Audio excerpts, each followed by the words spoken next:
Here's one that always gets me. Stories of giants. I want that to be real so bad. I mean, I want all of That this the to be real. Smithsonian's been hiding the information. Those are the big conspiracies. Could be. Down in their basement, they've got like a 10-foot tall human being. A race of giants that existed. Roamed the earth. Yeah. David and Goliath's a real story. In 2014, a 1.3 meter human femur bone was presented as evidence in a United States courtroom. 1.3 meters. That's over 4 feet long. A single thigh bone. For context, the average human femur measures 48 centimeters. This bone was nearly 3 times that length. The bone had been stolen from the Smithsonian Institution by one of their own high-level curators in the mid-1930s. He kept it hidden for his entire life. On his deathbed, he wrote a confession. "It is a terrible thing that is being done to the American people." Those were his words. And when you understand what he meant, you'll understand why this bone, and thousands like it, were ordered destroyed. Let me tell you about a lawsuit that should have made headlines in every newspaper in America. The American Institution of Alternative Archaeology filed suit against the Smithsonian Institution, a case that would force the 168-year-old museum to release classified papers dating from the early 1900s. The allegation? The Smithsonian had systematically destroyed giant human remains in the tens of thousands. Not hundreds, tens of thousands. The Smithsonian responded by countersuing for defamation. They called the claims baseless, an attack on their institutional reputation. But then the trial began, and witnesses started talking. Several Smithsonian whistleblowers admitted to the existence of documents that allegedly proved the destruction of human skeletons reaching between 6 feet and 12 feet in height. AIAA spokesman James Churchward stated the implications directly. There has been a major cover-up by Western archaeological institutions since the early 1900s to make us believe that America was first colonized by Asian peoples migrating through the Bering Strait 15,000 years ago. But that's not what the burial mounds show, and it's not what the bones reveal. There are hundreds of thousands of burial mounds all over America, which the natives claim were there long before them, and that show traces of a highly developed civilization, complex use of metal alloys, and where giant human skeleton remains are frequently found but still go unreported in the media. But first, I need to show you what was presented in that courtroom. The turning point of the court case came when that 1.3 meter femur was presented as evidence. The Smithsonian's lawyers had no response, because the bone had been taken from their own collection. The curator who stole it had worked at the Smithsonian for decades. He'd seen what came in through the receiving department. He'd seen what went into storage, and he'd seen what was quietly removed. In the mid-1930s, he made a decision. He took one bone home, just one, and he kept it hidden for the rest of his life. His deathbed letter described what he called undercover operations at the Smithsonian, operations designed to make certain discoveries disappear. It is a terrible thing that is being done to the American people. The question is simple. Why? Why would America's most prestigious museum destroy evidence? Why would they hide bones that could rewrite human history? To answer that, we need to understand what was being discovered in the late 1800s, and why it terrified the institutions that controlled the historical narrative. Throughout the 1800s and early 1900s, newspapers across America regularly reported discoveries of giant human skeletons, not scattered anomalies, systematic findings. I spent 3 weeks going through newspaper archives. What I found was staggering. The New York Times, 1885. 7-foot skeleton discovered in Michigan Mound. The San Diego Union, 1895. Bones of extraordinary size found during railroad excavation. The Middletown Signal, 1899. Giant human remains uncovered in Ohio. The Wheeling Register, West Virginia, 1876. A skeleton of gigantic proportions discovered beneath a mound. The Worthington Advance, Minnesota, 1882. Remains indicating a race of giants formerly inhabiting this region. The Arizona Gazette, 1909, and this one is particularly interesting, reported a discovery in the Grand Canyon of underground chambers containing mummies and artifacts from what they called a race of giants. These weren't tabloid sensations. These were mainstream newspapers, papers of record, reporting what was, at the time, considered newsworthy but not particularly controversial. The reporters used clinical language. They cited measurements. They named witnesses. They treated these discoveries exactly the way they would treat any archaeological find. The accounts described skeletons measuring 7 to 12 feet in length, often found in organized burial sites, frequently accompanied by artifacts suggesting advanced metallurgy and construction knowledge. Then something changed. After approximately 1920, these reports stop, not gradually, abruptly. Discoveries that were once front-page news ceased to appear. The skeletons already found? Many were sent to the Smithsonian Institution for further study. The Smithsonian now claims no such skeletons exist in their collections. Missing? Lost, misplaced during routine transfers, hundreds of specimens, all vanished without proper documentation. The consistency is too obvious to ignore. These American discoveries weren't isolated. They were nodes in a network that spanned continents, cultures, and decades, all following the same trajectory from documentation to disappearance. The sequence repeats with unsettling precision. Let me walk you through what was found. Guano miners, workers extracting bat droppings for fertilizer, broke through into chambers that hadn't been opened in centuries. What they found made them stop digging. 7-foot skeletons with red hair. Not auburn, not dark reddish-brown. Red. The Paiute tribes had warned them. Their legends spoke of the Siteka, red-haired giants who had waged war against their ancestors. The miners documented everything. Archaeologists were called in. Major institutions requested the specimens. The bones were carefully packaged and sent to the Smithsonian and other museums, and then they were gone from record. No catalog entries, no storage locations, just erased. Ralph Glidden spent 12 years excavating burial sites on Catalina Island. He documented over 4,000 skeletons, among them multiple individuals measuring over 9 feet tall. But the anatomical anomalies went beyond height. Skulls with double rows of teeth, an impossibility according to human genetics as we understand it. Jaw structures that didn't match any known population. Bone density that suggested these weren't simply tall people. They were something else entirely. Photographed, measured. Cataloged by professional researchers who knew exactly what they were looking at. Sent to mainland museums, gone. Completely erased from exhibition halls and storage vaults alike. Glidden died in 1962. His collection, 800 skeletons he'd kept on the island, was sold to a private collector. The location is now unknown. Howard Hill led an expedition into the cave systems of Death Valley. What his team found defied explanation. Mummified giants, some measuring 9 feet tall. Not skeletons, preserved bodies in ceremonial chambers, arranged with obvious cultural intention. Hill reported elaborate burial sites suggesting an organized civilization, artifacts indicating sophisticated craftsmanship, evidence of a society that had lived and thrived in what is now one of the most inhospitable places on Earth. The expedition was documented, photographs were taken, reports were filed, and then the caves were sealed. The location was classified. The mummies were never displayed, never studied publicly, never mentioned in any academic publication. If you search for the Death Valley giants today, you'll find the story dismissed as local legend or unverified claims. But the expedition happened. The reports exist. The question is where the evidence went. Bones, discovered suggesting heights between 10 and 12 feet. Examined by scientists at the University of Montpellier. Published in La Nature, a peer-reviewed scientific journal. The findings were legitimate. The evidence was physical. The bones? Lost during World War I, we're told. Convenient, as if war somehow targeted only the most controversial specimens while leaving countless other archaeological materials perfectly intact. I've looked into this. The university's records show the bones were stored in a basement archive. That archive survived the war. The bones did not. This discovery deserves its own video. But here's what you need to know. A giant skeleton discovered by railway workers during routine excavation, 12 feet, 4 inches tall. The proportions were documented precisely, not exaggerated, not estimated, measured with surveying equipment by railway engineers trained in precise measurement. Displayed briefly in local exhibitions where witnesses documented its existence. Photographs were taken, then shipped to England for examination, never seen again. The records show transfer, but not arrival. Documentation, but no destination. The skeleton entered the shipping system and ceased to exist. Do you see it? Discoveries made, documented, sent to major institutions, then erased. This isn't conspiracy theory, this is logistics. Bones don't vanish. Records don't disappear. Someone made decisions. Someone signed orders. Someone chose what would be preserved and what would be destroyed. Now here's where the Tartarian connection becomes impossible to ignore. In the Buzauli Mountains of Romania, local legends speak of giants, not mythological giants, historical ones. And depending on the region, these giants have different names. In the Bozioral area, giants are known as Tartars. Tartari, think about that.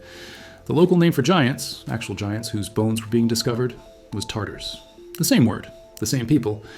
At Skaini in the Buzauli Mountains, locals trying to plant apple trees on a hillside accidentally discovered humanoid skeletons over 2.4 meters tall.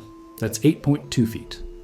Along with the bones, they found pottery fragments consistent with an advanced civilization. Knowing the local legends, people from the area immediately thought about the Tartars. One legend claims the mountain formation known as the Pillars of Tainita was actually built by these giants. Another describes 2 large underground halls somewhere beneath the mountain, constructed by the same people. At high altitude, in a highly inaccessible area, there's a strange rock formation resembling a set of stone chairs. The locals say these were built by Tartars who gathered there for council. Giants called Tartars, building monuments, governing from mountain thrones, and their bones being discovered into the modern era. If this sounds like mythology, consider what was found in America by a farmer named John Hannon, 1883, western Missouri. John Hannon found bones protruding from a ravine bank, exposed by years of rainfall cutting through the earth. He spent days excavating what turned out to be a complete human skeleton, 12 feet tall, not 7 feet, not 8, 12. The measurements were staggering. Breadth through the temples, 12 inches, from lower skull to crown, 15 inches, circumference of skull, 40 inches, ribs nearly 4 feet long, 1.34 inches wide, thigh bones 30 inches in length. The newspaper article noted something haunting. The rib cage stood high enough that a man could crawl inside, turn around, and exit with ease. Read that again. A man could crawl inside the skeleton's chest cavity and move freely. This wasn't embellishment. This was measurement, documentation, evidence. And then, like so many discoveries of its kind, it was erased. No follow-up articles, no scientific examination, no museum display, just silence. The kind of silence that feels deliberate, calculated, as if someone decided the world was better off not knowing what John Hannon had unearthed. But Missouri wasn't the most disturbing American discovery. That distinction belongs to Iowa. 1856, workers digging the foundation for a building commissioned by Governor James Grimes struck something unexpected beneath virgin prairie soil. Not bones, a structure, a vault, built with 14-inch thick walls, laid up with cement or some other indestructible mortar. That's how the workmen described it. Indestructible. A word you don't use lightly when you're swinging pickaxes for a living. The vault was arched, 10 feet square, 6 feet deep from the base of the arch. Sophisticated construction that required engineering knowledge far beyond simple burial practices. And inside that vault, 8 human skeletons, not ordinary remains. Skeletons of gigantic proportions, measuring approximately 8 to 10 feet in length. The newspaper described them as the largest remains ever found. Think about what this means. Someone, at some point in history, built a permanent burial chamber beneath Iowa prairie. They used construction techniques that the frontier workmen couldn't replicate. They created mortar that survived centuries without crumbling, and they built it to house giants. The workers had questions. Why was there a vault at all beneath virgin Iowa prairie? Why was it constructed with such permanence? Why were the remains inside so enormous? Iowa in 1856 was barely settled. The territory had only achieved statehood a decade earlier. There was no record of any civilization capable of this construction, no history of any population matching these dimensions. The skeletons were described as being in a good state of preservation. That's significant. It means the vault had succeeded in its purpose, protecting its occupants from decay, from the elements, from time itself. Whatever civilization built that chamber knew exactly what they were doing. But here's what makes this discovery especially troubling. As news should have spread, something peculiar happened. The story didn't grow. It contracted. No scientific expeditions arrived to study the vault. No Smithsonian representatives came to collect the remains. No follow-up articles appeared describing what happened to the skeletons or the structure that held them. Instead, the discovery faded from public record. The vault was presumably filled in as Governor Grimes's building went forward. The skeletons, if preserved at all, vanished into private collections or storage facilities that left no paper trail. The enormous skeletons were never seen again. The indestructible vault was covered over. Even the newspaper account became a footnote, rarely cited, easily dismissed. The discoveries that challenged accepted history most directly were the ones that vanished the fastest. The geological layers where these bones were found told a story of deep time, burial that predated recorded history, bones embedded in strata, hundreds of years old at minimum. Based on the strata, thousands.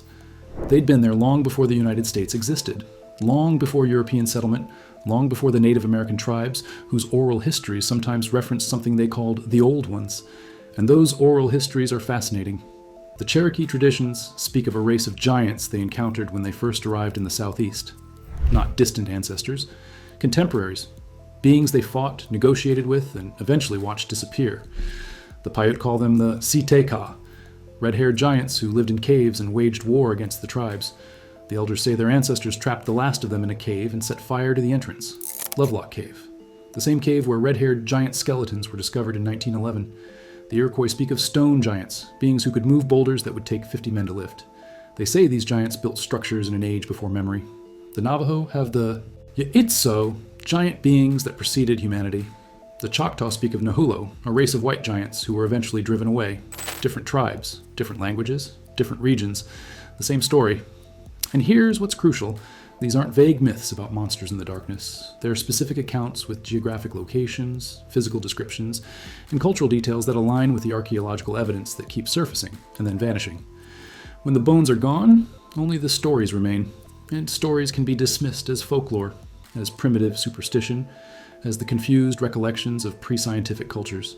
But what if the stories are cultural memory of something real, passed down through generations until it transformed into legend because the physical evidence was systematically removed? Consider the implications. If you wanted to erase a population from history, you would need to destroy the bones. But you couldn't destroy the stories that had been passed down for generations. You could only hope that without physical evidence, those stories would eventually be dismissed as myth. That's exactly what happened. Why would institutions destroy this evidence? To understand, you need to understand one man, Major John Wesley Powell. In 1879, Powell became the director of the Bureau of Ethnology at the Smithsonian Institution. He was a war hero, an explorer, the first person to lead a documented expedition through the Grand Canyon. His reputation was unimpeachable. He was also absolutely committed to a specific narrative about American prehistory.